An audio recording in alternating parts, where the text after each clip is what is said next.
Hi, this is Erin Quarterman, and this is my presentation for 560. I included my picture since we're a pretty large class, and I'm not able to be here in person. So, where am I? Well, I had emergency surgery last Wednesday night for a ruptured ovarian cyst, and I've got a couple weeks before I'm mobile and 4 to 6 weeks before I'm recovered.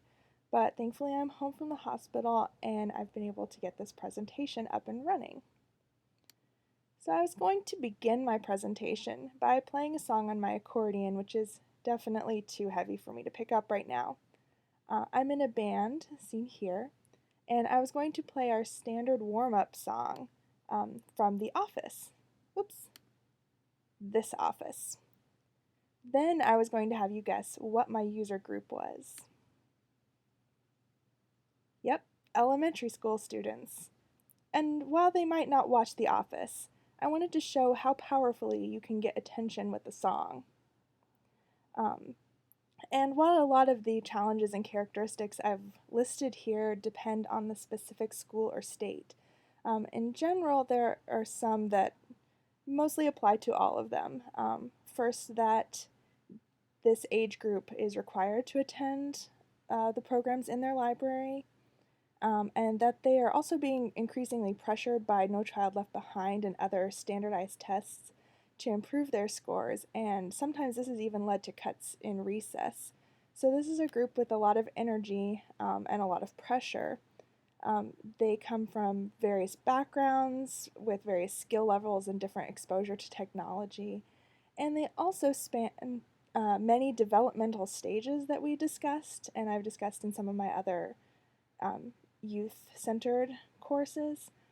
So I wanted to focus on the kindergarten and first grade specifically because then I could focus on one kind of developmental stage. So for Piaget, he puts this age group in the pre-operational area. They are egocentric and curious and essentially a little bit gullible. They don't have a lot of logical skills right now. And for Erikson, this age group is trying to become competent instead of inferior, especially as they begin to interact in school settings and settings that are more outside of their family. And also wanted to take this opportunity to mention Maslow's hierarchy of needs, because especially at this age group, if young children aren't having their basic needs met, like food and shelter, they're not really going to be able to interact with you and learn. So that's something to be aware of when you're teaching this age group. So on to the kind of big questions. What is an information literacy need for a 6-year-old? And what does information literacy look like to a 6-year-old, essentially?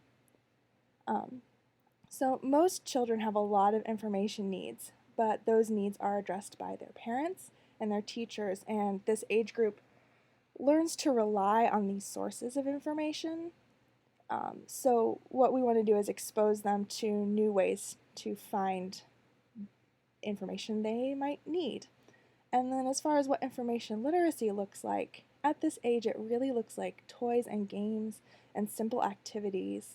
And these, in the right way, can provide these children with basic building blocks that they can carry with them throughout their education, especially as far as looking and evaluating sources of information, which is the focus of my lesson plan. So a quick focus on arcs and attention.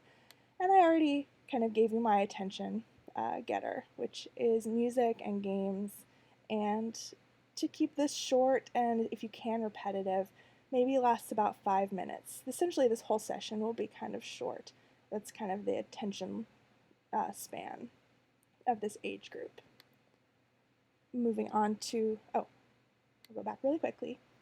So for instance, if I were going to do a unit on farm animals and what animals live on a farm, we would start with Old MacDonald, and we would sing that, and kids could yell out their favorite animals that might or might not live on a farm at this point.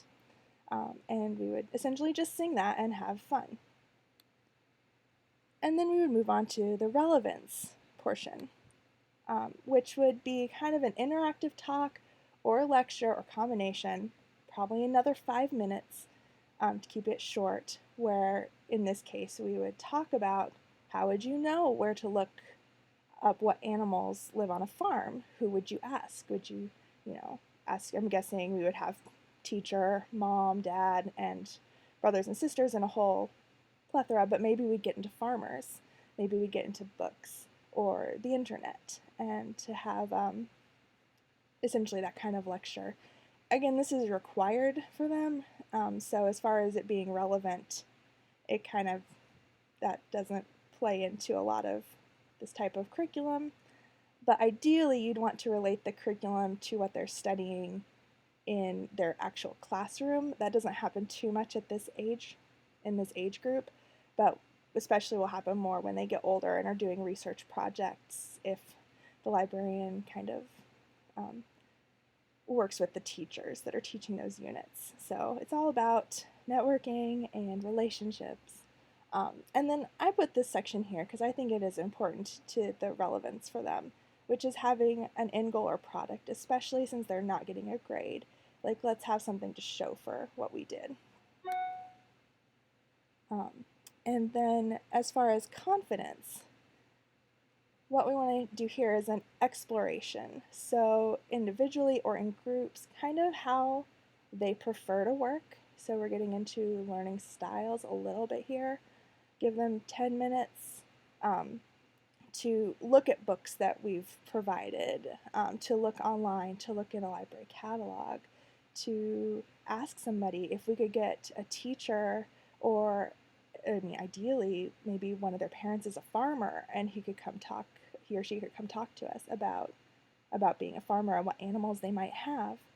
And also drawing from the current student knowledge, so asking them, what they think, what they've read, kind of going around the classroom at this point, and really positive comments, especially in this age group in their development.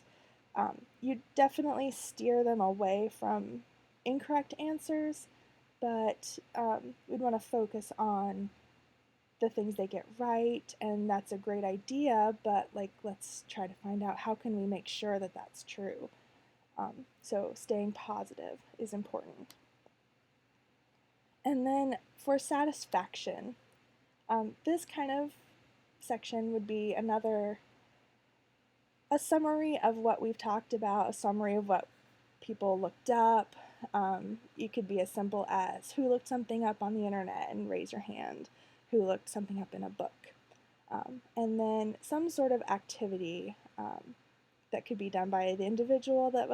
The total of these two activities would last about 10 minutes. And we would discuss, the new skills learned. Who had looked something up on the internet before? And then part of the activity would probably be some sort of fun handout or activity sheet that they could take with them, something tangible, which is also important for this age group, something they can take with them. And then, if we can, a group project displayed. And group project sounds daunting, but I'm really thinking, coloring sheets that we put on a bulletin board. It could be that simple. So that is my lesson plan for elementary school students. If you have any questions, please feel free to contact me. I'm really sorry I can't be there in person, and I hope everyone has a great summer. Thank you.